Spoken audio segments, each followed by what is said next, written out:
ভাইরা আমার ভালো করে শুনে নেন, শর্ট করে দিই আর লম্বা চওড়া করব না।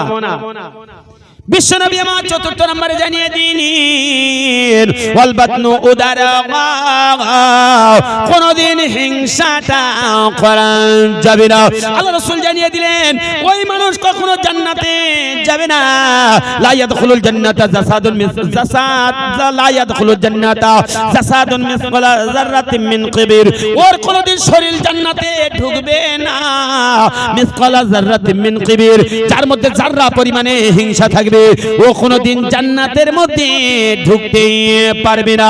উদার হতে বললেন আল্লাহর রাসূল, কোশ্চেন প্রকারে ভাব হিংসা করা যাবে না। পঞ্চম নম্বর আল্লাহ রাসূল সাল্লাল্লাহু আলাইহি ওয়াসাল্লাম জানিয়ে দিলেন ওয়াল ফারজু, পরিবারকে পর্দার মধ্যে রাখবে, কোনদিন বেপর্দায় তাদেরকে ছাড়বে না। ষষ্ঠ নম্বর আল্লাহ রাসূল জানিয়ে দিলেন ওয়াল লিসানু, মুখ দিয়ে সত্য কথা বলবে, কোনদিন মিথ্যা কথা বলবে না।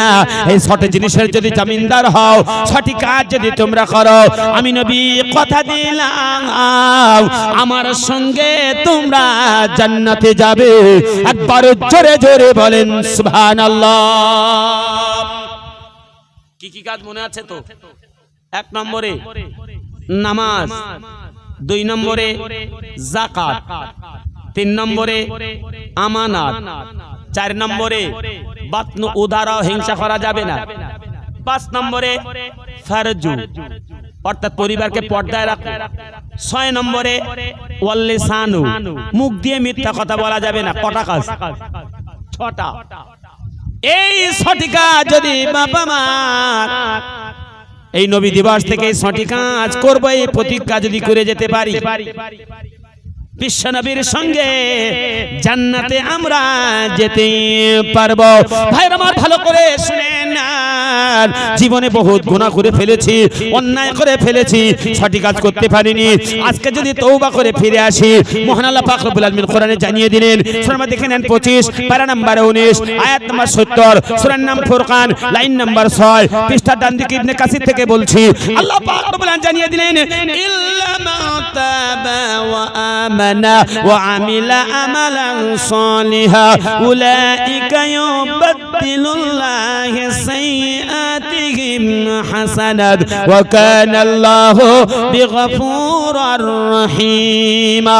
মহান আল্লাহ পাক রব্বুল আলামিন জানিয়ে দিলেন ইল্লা মান তাবা ওয়া আমানা ওয়া আমিলা আমালান সালিহা উলাইকা ইউবাদদিলুল্লাহু সাইয়্যাতিহিম হাসানাত ওয়া কানা আল্লাহু গফুরার রহিমা। মহান রব্বুল আলামিন জানিয়ে দিয়েছে বান্দা শোনো, ইল্লা মানে অতঃপর, মান মানে যে, তাবা মানে ফিরে এলো, ওয়া আমিলা আমালান সালিহা, এবার সবকিছুর থেকে সে যদি তওবা করে, আল্লাহ গুনাহ করে ফেলেছি, এই কাজগুলো করতে পারিনি, আল্লাহ তুমি ক্ষমা করে দাও, এই রকম তওবা করে যদি সে ফিরে আসে, নবীর পরে আয়াতে কারিমা আল্লাহ পাক নাজিল করে দিলেন। নবীকে বলছে নবী এই আয়াতটা ওদেরকে শুনিয়ে দাও, সে যদি তওবা করে ফিরে আসে, আমি আল্লাহ পাক রব্বুল আলামিন উলাইকা ইউবাদদিলুল্লাহু সাইয়্যাতিহিম হাসানাত, আমি আল্লাহ ওর জীবনের যাবতীয় গুনাহ খাতা maaf করে দিয়ে ওই পাপগুলোকে নেকিতে ভর্তি করে দেব। একবার জোরে জোরে বলেন সুবহানাল্লাহ। বিরাট বড় অফার। সুতরাং আব্বা, আজকের আলোচনার বিষয় ছিল ওমায়ু শাকিকে রাসূলাম মিন বাদিমা তাবায়্যানা লাহুল হুদা। তোমরা যেন রাসূলের নির্দেশগুলোকে পরিত্যাগ করো না জানা বোঝার পরে। ইত্তাবি গায়রা সাবিলিল মুমিনিন, ওই মুমিনদের রাস্তাটা তোমরা ধরো। নুআল্লিহি মা তাওয়াল্লা, এটা জানার পরেও যদি তুমি মুখটা ফিরিয়ে নাও, আমি আল্লাহ তুমি যেদিকে যেতে চাও সেই দিকে ফিরিয়ে দেব। কথা বোঝা যাচ্ছে তো কোন দিকে যেতে চাচ্ছি? তার মানে এই কথাগুলো যদি না মানি, তাহলে আমরা চলে যাচ্ছি জাহান্নামের দিকে। আল্লাহ বলছে কি, আমি তোমার ওই দিকে ফিরিয়ে দেব। নুসলিহি জাহান্নাম, তোমার ঠিকানা হবে ওই জাহান্নাম। ওয়াসাআত মাসীরা, বিরাট কষ্টদায়ক জায়গা। কি রকম কষ্টদায়ক? যদি এবার ব্যাখ্যা দিই অনেক লম্বা চড়া সময় যাবে। সূরা আহজাব 33 নম্বর সূরা 22 নম্বর আয়াত নাম্বার দেখবেন 64 65 66। একই কথা কোরআনে আছে সূরা আল হজের ভিতরে, এটা 22 নম্বর সূরা 17 নম্বর আয়াত নাম্বার দেখেন 19 20 21। একই কথা আল্লাহ তাবারক তাআলা এই জাহান্নামের শাস্তি সম্পর্কে বলেছেন সূরা দুখানে 44 নম্বর সূরা 26 নম্বর আয়াত নাম্বার দেখে নেবেন 49 50 51 52 53। একই কথা মহান রব্বুল আলামিন কোরআনুল কারীমের অগণিত আয়াতে কারিমা দিয়েছেন।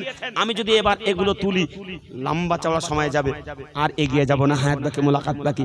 আজকের আলোচ্য বিষয় ছিল নবীর কথাগুলো জানার পরে আমরা যেন সেটা ছেড়ে না দিই। এটা বোঝার পরে এগুলো মানতে হবে, এগুলো জানার পরেও যেন এগুলো আমরা ছেড়ে না দিই। বাপ এগুলো যেন নবী দিবসে বসে এগুলো আমরা পালন করি। সেটা কি? 1 নম্বরে সালাত যেন আমরা না ছাড়ি। 2 টাকা থাকলে যেন মালের যাকাত দিই। 3 বুনের জমি ফুবুর জমি এবং যার যা আমানত আছে যদি সে স্বেচ্ছায় ছেড়ে দেয় সে ব্যাপার আলাদা, যদি না ছেড়ে দেয় তাকে যেন ভালো করে বুঝিয়ে দিই। আপনার বাপ যদি তার বুনের জমি 1 বিঘে ফাঁকি দিয়ে থাকে, দাদা হুজুর পীর কেবলা রহমাতুল্লাহ আলাইহির দ্বারাও যদি আপনার বাপের জানাজা পড়িয়ে থাকেন, তথাপিও আপনার বাপ জান্নাতে যাবে না।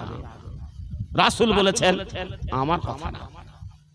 দাদা হুজুর পীর কেবলা বসিরহাট আল্লামা রুহুল আমিন রাহমাতুল্লাহ আলাইহি এসে যদি আপনার বাপের জানাজা পড়িয়ে থাকে, বুনের জমি ফাঁকি দিয়েছে, কারোর 500 টাকা 100 টাকা ফাঁকি দিয়েছে, ও জান্নাতে যাবে না। রাসূল সাল্লাল্লাহু আলাইহি ওয়াসাল্লাম বললেন, কোন মানুষ যখন যুদ্ধের ময়দানে যায় সে তার রক্ত ঝরার আগেই আল্লাহ তাবারক তাআলা তার জন্য জান্নাত ওয়াজিব করে দেয়। একবার জোরে বলে।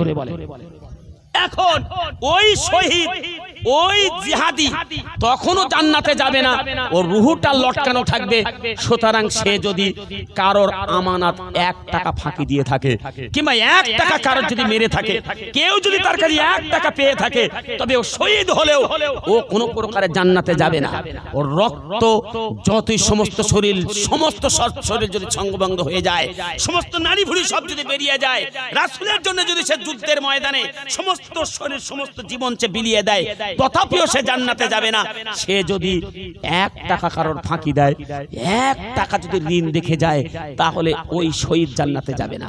আমি আপনার দৃষ্টি আকর্ষণ করছি, তাহলে যদি 1 টাকা শহীদ হওয়ার পরেও 1 টাকার কারণে সে যদি জান্নাতে না যায়, তো আপনার বাপ আর তার বোনের জমি ফাঁকি দিয়ে গেছে, কারোর 500 টাকা 1000 টাকা এই টাকাগুলো সে মেরে চলে গেছে, জান্নাতে যাবে কি করে আমি বুঝতে পারছি না।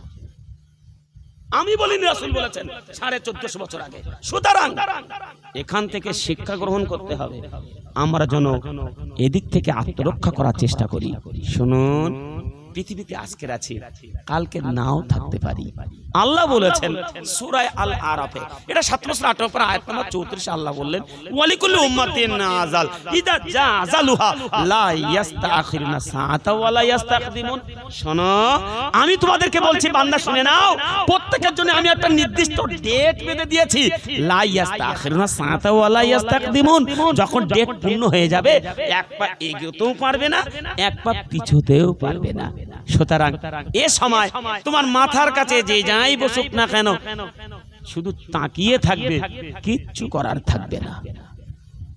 অবাব হায়াত বাকি মুলাকাত বাকি। এই জন্য বলতে চাই, আখিরাতের জন্য নবীর কথাগুলো মেনে জীবন গঠন করার প্রচেষ্টা করি। ছোট্ট একটা বিশাল একজন মানুষ, সে হলো জেলে। কি জেলে? মাছ ধরে ধরে খায়। তো আপনাদের পাশে একটা নদী আছে, নামটা কি? বিদ্যাধরী নদী। তো বিদ্যাধরী নদীতে এসে প্রতিদিন মাছ ধরে ধরে খায়। 15 দিনের মতো একটা মাছও হচ্ছে না। বাড়ি এক টুকরো চাল ধান কিচ্ছু নেই। খাবে কি? সন্তানদের মুখে দেবে কি? এমন কিছুই নেই। খুব দৃষ্টান্তটা খেয়াল করেন। তো কিছুই যখন বাড়িতে নেই, স্ত্রী তখন বলছে, ওগো সন্তানরা খাওয়ার জন্য ছটফট করছে, আর তুমি তো আমার বিয়ে করে ঘরে নিয়ে এসেছো, আহারের দায়িত্ব তোমার, পোশাকের দায়িত্ব তোমার, আমার সমস্ত দেখভাল করার দায়িত্ব তোমার। তো আমি যে না খেয়ে কাটিয়ে দিচ্ছি, সন্তানাদিও না খেয়ে কাটাচ্ছে, তুমি কেমন কাপুরুষে? তোমার যদি খেতে দেওয়ার ক্ষমতা না থাকে, তাহলে তুমি বিবাহ করলে কেন? স্বামী মনে করছে, আল্লাহ আমার চেয়ে আত্মহত্যা করা ভালো। বউ যদি আমাকে কাপুরুষ বলে, তো এর চেয়ে আমার মরে যাওয়াই ভালো। ও তখন চিন্তা করেছে, আজকে 15 দিন মাছ হয়নি, বেরিয়ে যাবো আজকে সন্ধ্যার পরপরই। মাছ যদি হয় বাড়ি ফিরবো, নতুবা বিদ্যাধারীতে আমি আত্মহত্যা করে আমার জীবনটাকে ওখানে শেষ করে দেব। চলে গেছে বিদ্যাধারী নদীতে, নৌকায় চেপেছে ও।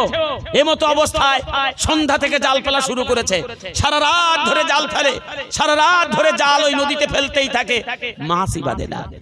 ফজরে আজান হয়ে গেল, এই সময় পূব আকাশটা ফর্সা হয়ে গেল, সূর্য উঠবো উঠবো, এমতো অবস্থায় একটা জাল শেষ কামন ফেলেছে। ও বলছে শেষবারের মতো ফেললাম, এবার যদি বাঁধে ভালো, নতুবা এই বিদ্যাধরীতে আমি লাফিয়ে পড়ে আমার জীবনের পরিসমাপ্তি ঘটাবো। ও সময় কি করলো, ও জাল ফেলেছে, জাল তুলতে যায়, বিশাল বাপ আমার শক্তি ধরছে, জাল টানে বিরাট ভারী, জাল টানে বিশাল ভারী। ও মনে করছে আল্লাহ মনে হয় রহম করেছে, অনেক কিছুই হয়তো বা বেঁধে গেছে, অনেক কিছু হয়তো বা বেঁধেছে। ও টেনে তুলতে তুলতে মনের আনন্দে তুলছে, না আল্লাহ আমার জীবনটাকে বাঁচিয়ে দিল, আমার সন্তানের মুখে আমি এই 5 থেকে চৈতল বাজার থেকে কিছু কিনে এনে খেতে দিতে পারবো, বিবির ঠিক মতো আমি আহার দিতে পারবো, তার পোশাক আশাক দিতে পারবো, হয়তো বা এবার মাছ হবে। জাল টেনে তুলে যখন ডেঙায় তুললো, তখন দেখলো বাপ এক জাল ভর্তি বেঁধেছে পাথরের নুড়ি। কি বেঁধেছে? পাথর বেঁধেছে, ছোট ছোট পাথর।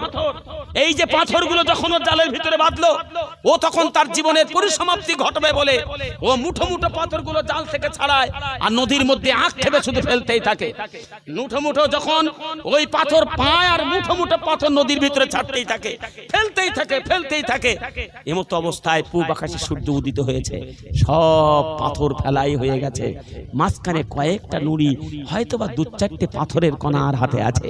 এ সময় যখন সে পাথরের কণাগুলো ফেলতে গেল, তাকিয়ে দেখে সূর্যের আলো যখন তাতে লাগে, এই পাথরগুলো চকচক করছে।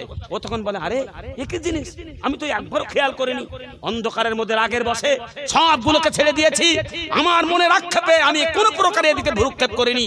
আমার জীবনে ডেভেলপ করার জন্য, জীবনের আমি মূল্যবান কিছু পাওয়ার আশায় আমি এদিকে নজর দেইনি। কিন্তু না, আল্লাহ তো আমাকে অনেক মূল্যবান দিয়েছে, আমি তো খেয়াল করিনি। ও তখন হাতটা মেলিয়ে দেখে এক জাল ভর্তি আমার যা বেঁধেছিল, এগুলো পাথর না, এগুলো সব ছিল মুক্তের দানা, এগুলো সব ছিল হিরো মুক্ত।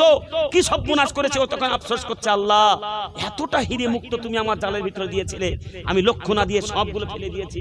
হায় আফসোস, হায় দুর্ভোগ। বাপ, উদাহরণ থেকে আমি আপনাদের বোঝাতে চাই, দার্শনিক বিদ্যার বড় পণ্ডিত ইমাম গাজ্জালী রাহমাহুল্লাহ, তিনি হলেন দার্শনিক বিদ্যার বড় পণ্ডিত, আল্লাহর একজন ওলি।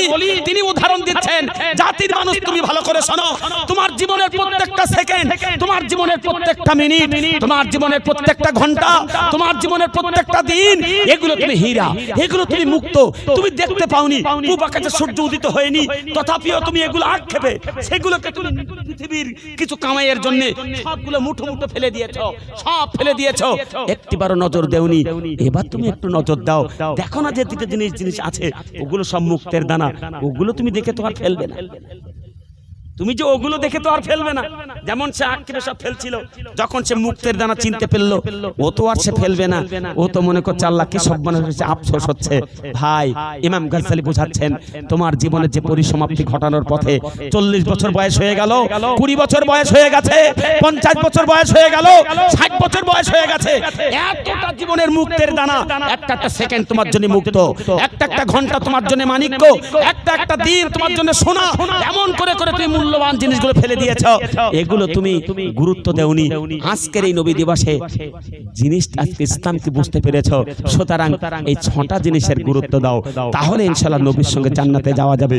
ওই যে দিনগুলো ফেলে দিয়েছো, ওই যে সময়গুলো এইগুলো না শুনে, এইগুলো না মান্য করে অতিবাহিত করেছো, এমন ভাবে সময় অপচয় করো না, এগুলোকে মেনে নিয়ে দিনের রাস্তায় এগিয়ে এসো, তবেই নবীর সঙ্গে জান্নাতে যাওয়া যাবে। আল্লাহ তাবারক তাআলা শোনার চেয়ে বেশি বেশি আমল করার এবং ইসলাম মেনে, নবীকে মেনে জীবন যাপন করার তৌফিক নসিব করুক। সকলে বলেন আমিন। সকলে উঠে দাঁড়াই, ছোট্ট করে বাপ একটু কিয়াম করে দেব, তারপরে ইনশাআল্লাহ দোয়া হবে।